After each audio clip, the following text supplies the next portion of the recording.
শুনলাম 7 তারিখে 8 তারিখে সামনে মাসের আমাদের নেত্রকোনা জেলাতে কে বা কারা গ্রাম পুলিশের কমিটি করতে আসবে।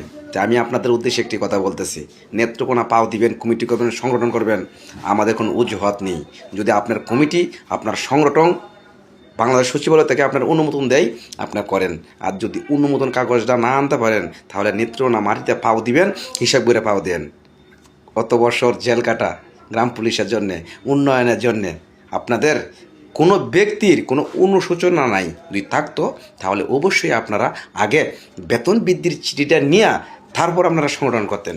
বেতন বৃদ্ধির চিঠির আগে যদি আপনারা কোনো সংগঠন করেন, কমিটি করেন, তাহলে অবশ্যই আপনারা সর্বসাধারণ গ্রাম পুলিশের কাছে কৈবত অবশ্যই দিতে হবে। কিন্তু আমার জেলাতে এসে আপনারা কমিটি করবেন, হিসাব করে আসেন ভাই। আমি কিন্তু আজকে থেকে মাথা রাইখে দিছি। প্রিয় গ্রাম পুলিশ ভাই বন্ধুগণ, আপনাদের উদ্দেশ্যে একটি কথা বলতেছি। আমি কৃষ্ণ কোনোদিন মিথ্যা কথা বলি না আপনাদের সামনে, মিথ্যা আশ্বাসও কিন্তু আমি আপনাদের সামনে দিই নাই কোনো দিন, কোনো কারণে। আমি আপনাদের সামনে একটি কথা বলতেছি, বেতন বৃদ্ধি চিঠিটা না হওয়া পর্যন্ত আমাদের মাঝে কোনো সংগঠন, কোনো কমিটি হবে না। আর বেতন বৃদ্ধির চিঠিটা খুব তাড়াতাড়ি, খুব শীঘ্রই হয়ে যাবে আমাদের মাঝে, যোগাযোগ ব্যবস্থার মাধ্যমে কিন্তু আমরা বুঝতে পারতেছি।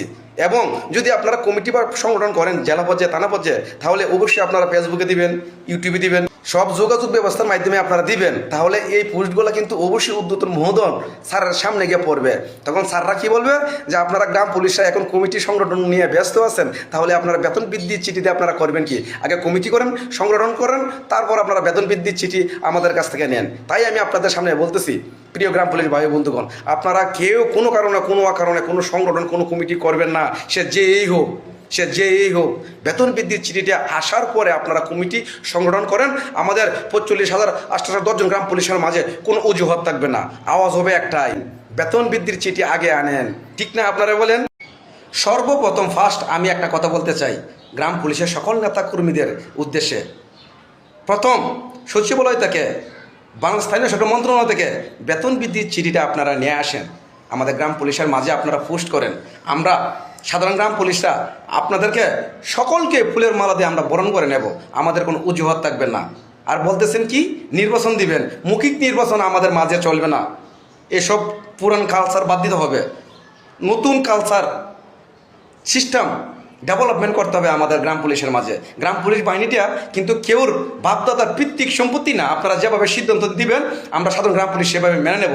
কোনো দিন আর সম্ভব না। নির্বাচন দিতে হবে বুটের মাধ্যমে, যে বুট বেশি পাবে সে হবে জেলা সভাপতি, জেলা সেক্রেটারি, থানা সেই সিস্টেম বুটের মাধ্যমে। প্রিয় লাল ভাই, এম এ নাসের ভাই, দিলর ভাই, উজ্জ্বল ভাই, আপনারা যারা আছেন সকলকেই যদি মনে করেন যে গ্রাম পুলিশ বাহিনীটাকে ডেভেলপমেন্ট করতে চান, সবার আগে আপনার বেতন বৃদ্ধির চিঠিটা আগে নিয়ে আসেন। আর থানা কমিটি, জেলা কমিটি অবশ্যই বুটের মাধ্যমে আপনারা, যে বুট বেশি পায় সেই জেলা সভাপতি হবে, থানা সভাপতি হবে, বিকল্প কোনো রাস্তা নেই।